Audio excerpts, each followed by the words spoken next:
In this video tutorial, I'm going to share to you on how I can fix this video file can't be played with the error code 2322011 while watching video on your Chrome browser. So let's get started. So open your Chrome, or once you are already in the Chrome browser, stay in that window. So we have to clear the cookies and cache first of the browser. So click the three dots on the top right corner. Then click on Settings, the one with the gear-like symbol. In the list of options on the left pane, click on Privacy and Security. Click on Delete Browsing Data. Now go to the Advanced Time Range, change that to All Time. Select the default selection and then click on Delete Data.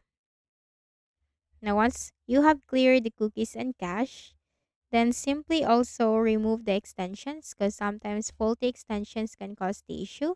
So click on extensions on the list of options on the left pane. If you have such extensions from here, then simply remove the extension, especially if that extension is not used by you or unimportant extensions.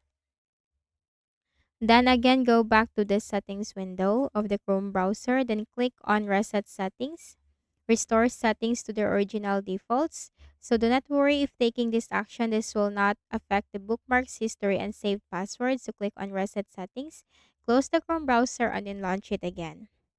Then for the next method, we can also make sure that there is no proxy enabled. So go to the Windows search bar, type Internet Options. Click on it under the best match. Click on the Connections tab. Now here you'll find LAN settings. Click on that. Make sure automatically detect settings the button is enabled, and proxy server this is disabled. So click on OK and then click on OK.